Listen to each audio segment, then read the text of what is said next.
Hawaii spends $3 billion per year importing 80% of its food supply. Our geographical isolation and limited agriculture capabilities are factors to the high costs of feeding our people. Our dependence on imported food is at an all-time high. At any given moment, there's only a 5-day supply on the grocery store shelves. A collective group of hunters, ranchers, and scientists are taking it upon themselves to utilize alternative resources to feed our community. Animals that were once considered invasive are making their way to our plates.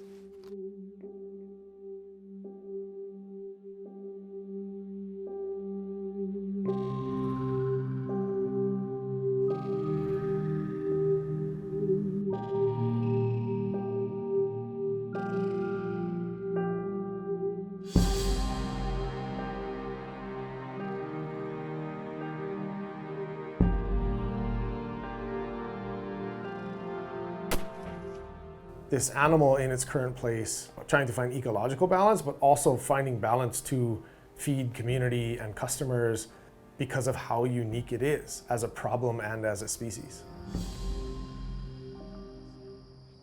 I think, the more people become health conscious, they'll realize the potential of bison being a source of protein.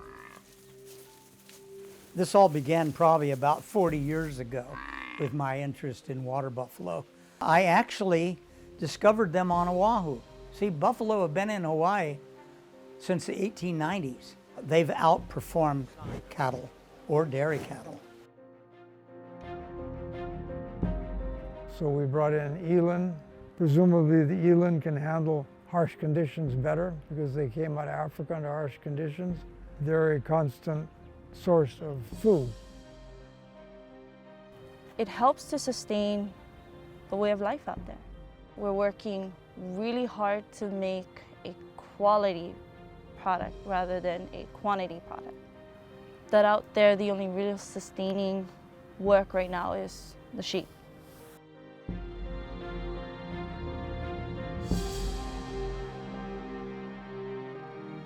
As much as this is an incredible food source, central to our work is balancing that concern as well as our forests and our ecosystems, our food systems, our ranching and farming communities.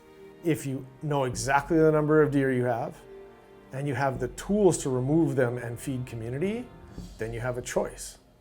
And they're no longer invasive, they're a food source that you can choose how to manage.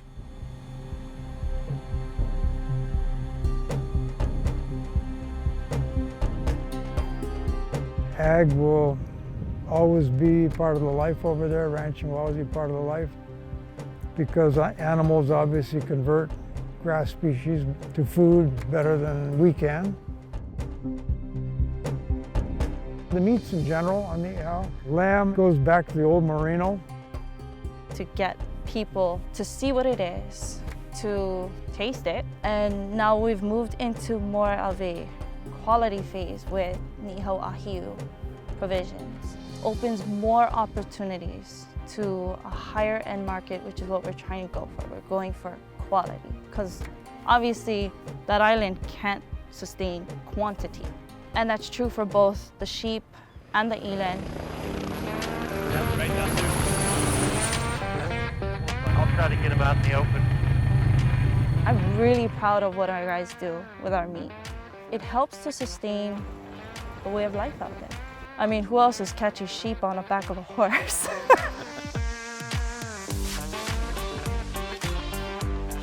I have really high hopes for where we're going, and I know a lot of our guys are proud of it, of our work with the sheep, that we're starting to do something more centralized to Niihau. Do I believe in us? Yeah. Do I believe we'll be able to continue? As long as there's a will of the people, as long as it's the will of God, I think we can continue for either as long as we need or until the next generation can pick it up.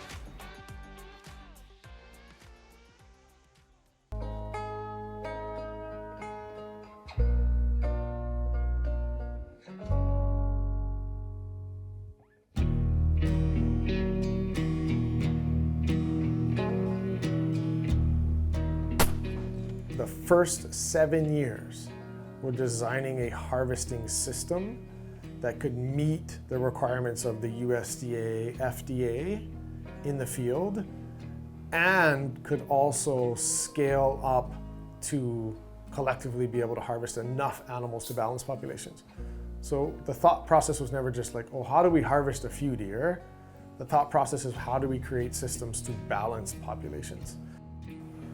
So we're in this interesting scenario where we have to manage this animal, or it's like an ecological disaster, but it is also probably one of the most valuable food resources on the planet. So they happen to introduce one of the only species in the world that can breed year-round on some of the most fertile slopes in the world, and in an area big enough that they can essentially go anywhere they need to find the feed that they need. The ecological impacts of axis deer on Maui in particular are incredible. We have forests here that are the most geographically and genetically isolated forests in all the world. So they're very, very vulnerable. They've evolved over millennia with no terrestrial mammals, so no ungulates. So they have no defenses against trampling and browsing. We have the highest rates of endemism, so nowhere else on the planet. A lot of our species can be found nowhere else, but they're also highly endangered. So we also live in the endangered species capital of the world.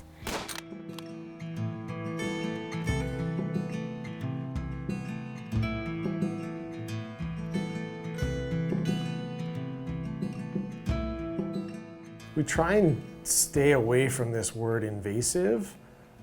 It's what's so interesting about what's happening here on Maui is it's entirely unique. So this species in this place, in these communities, is what's having such a unique and ultimately detrimental impact to our communities. But on the flip side of that, which we've talked about earlier, is they're also entirely unique. They are one of the most nutrient-dense foods in the world. We're always learning, that we are constantly innovating. We've been at this for a decade and a half, and we are constantly trying to balance the needs of our ranchers with our ecosystems, and then with feeding community through programs like Holo'ai and our Kama'aina program. We come from a heritage, a long line of kupuna, of ancestors who have innovated in place for centuries, and that's part of our culture here. So I would love everybody to know that we're always working, we're always growing, we're always trying to learn how to better balance all of these different issues at once. Outside of hunting, I'm a spearfisher by heart, and I do a lot of diving. And to see the cutback on the erosion that runs off into the ocean, for me, and it's just my personal opinion, the land, yes, it's taking a bad effect, but for me, the more hurtful effect is the runoff that goes into the ocean because of the erosion.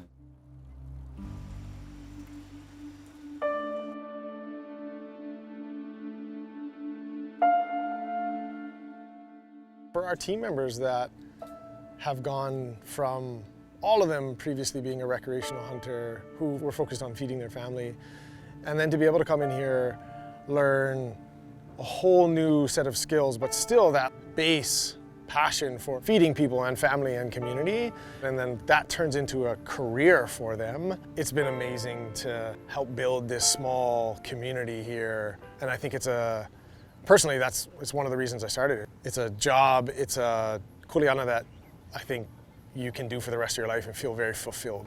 Lead. Lead. Yeah. On him. It's good on my part. Good. Management is definitely something that I learned, because I just learned growing up, just kill, eat, But now managing it, because it is something important. We don't want to wipe them out, but we got to try to control it somehow, Yeah. This looks like a giant mess, but this is our plan for this evening. This is everybody positions, where they're going, how we're going to be operating throughout the evening. Every single one of our team members understands the impact they've had, and we measure that by the number of deer harvested. So all of these patches that you see here are all of the numbers of deers that these team members have helped us harvest. What we're able to do, looking back here, like downslope, tonight, between Ulupalakua Ranch and McKenna, we're gonna survey this entire 5,000 acres, and we will know the exact number of deer that are in those 5,000 acres. It's complicated and big and nuanced, and outside of ecosystems, the community, the plant communities we are in community with, we also have farming and ranching communities. And so access deer are incredibly athletic. They can get over fences, they can get to where they need to be. And so in terms of our local food systems, ranchers are competing with deer for grass. Farmers can lose entire crops to a super herd in one night. So those impacts to those communities are also humongous. On an average night right now, we're doing anywhere from 55 to 60 deer. All of these deer were harvested last night, and then in this next section, we're going to be heading over to the butcher shop, and you'll be seeing the deer that were harvested 2 nights ago being processed today. It takes a pretty extraordinary team to be able to do this every single day. It's this part of the team and what they do to help provide food to community. This is our Hawaii program. So the most important part of this is probably the part that says not for sale. So this is the program where the deer that are harvested under this program, this is what is donated to community, and been so thankful, since about a year ago and the fires to be able to do over 150,000 pounds of ground donated.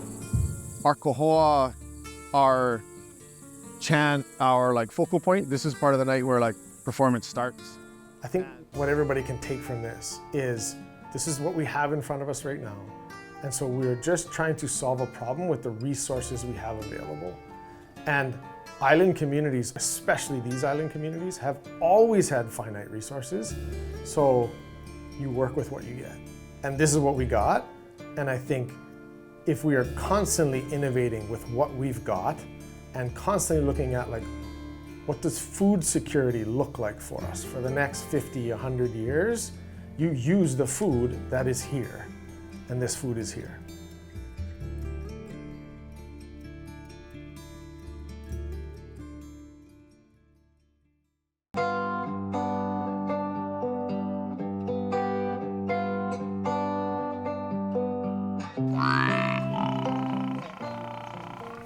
Elimai pua. The buffalo, I started researching them probably 30 years ago, and almost everywhere in the world they've been introduced. They've outperformed cattle or dairy cattle.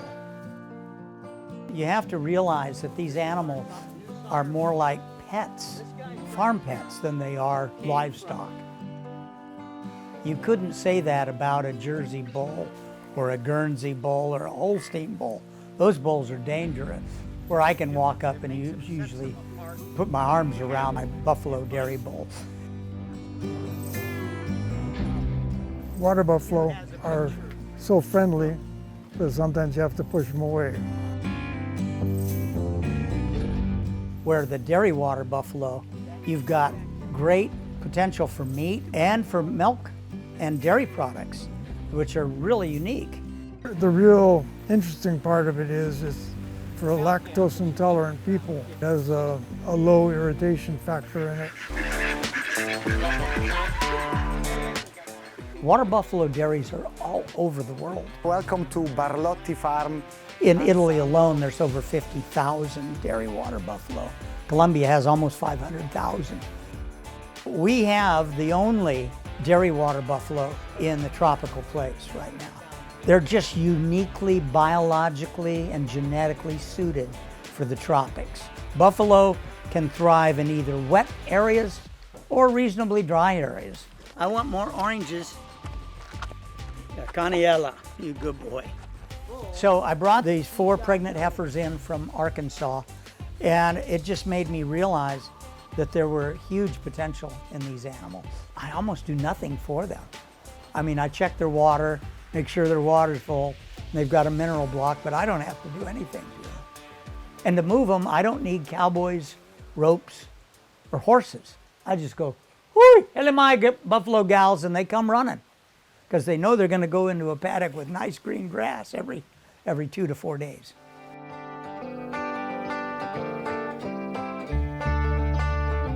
What we're looking at now is to switch over to water buffalo. Water buffalo have a much greater affinity to this type of country than do feral cattle, and they were raised in rivers. We have the river right here, and they eat this type of foliage. Water buffalo, globally are considered the symbol of sustainable ag. There's about 200 million of them worldwide. The potential is way beyond what we even see. We've got to use these animals as multi-purpose animals, draft animals, dairy animals, meat production, all of the above. The buffalo milk is unique. A lot of people that are allergic to cow's milk can drink buffalo milk. On the meat side, buffalo meat is really unique. It's lower in calories than beef. It's lower in cholesterol than beef or bison. It's a greatly underutilized species and has a real potential of taking over a big niche in the meat market. We've got to get back to realizing that what we should be calling sustainable agriculture is ecological agriculture. We've got to use the animals and plants to do things for us. Kane someday is going to be pulling that wagon, taking visitors around the farm, learning about sustainable agriculture, learning about all the canoe plants Hawaiians brought with them here. They're all growing on the farm here. Ulu trees, breadfruit, kalo, coconuts. Today, the systems we want to restore, the Land Commission Awards, the Kuleana, that's what they're called. We want to restore those, and we can do that and bring all these new plants that Hawaiians didn't have available 500 years ago.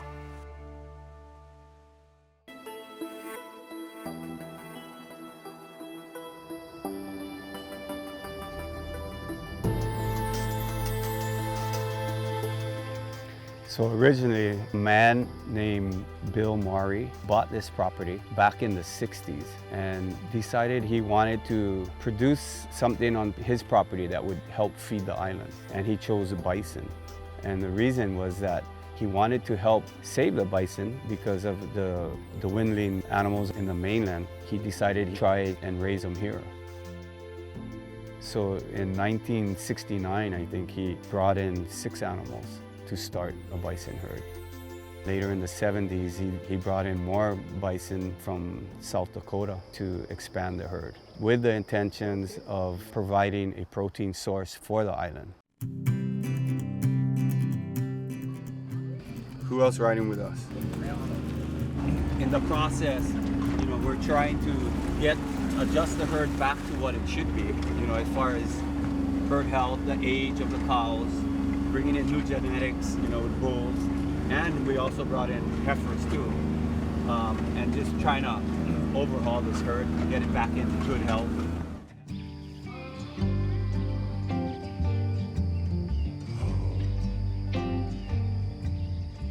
I got involved a lot later. As Bill was getting older, he wanted his legacy to be perpetuated. We took it on. The herd was untouched for 15 years at that time. And we started rebuilding, trying to get the herd back to a healthy herd. And in the process, we've learned a lot, trying to raise bison here in Hawaii.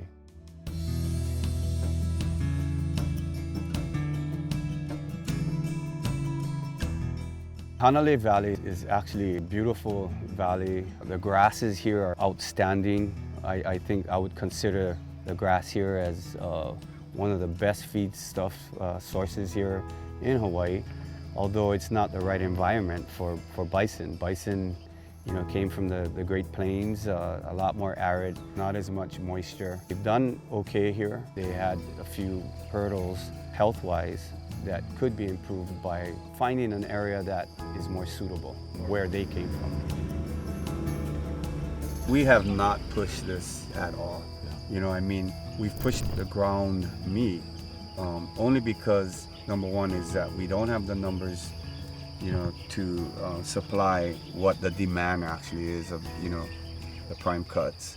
It's going to be a while before we have the numbers that we can actually, satisfy the market.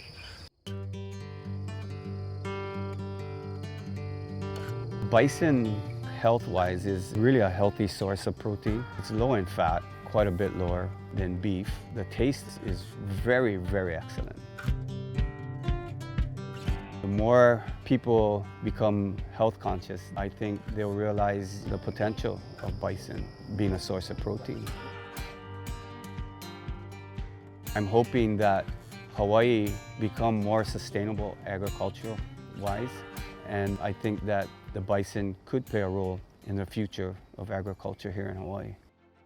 While Hawaii's landscape may seem fragile, it is also robust. As Hawaii progresses, we must continue to innovate sustainable food sources that'll feed our people for years to come. Resiliency, sustainability, and ecological agriculture is the path forward. It is our Kuleana.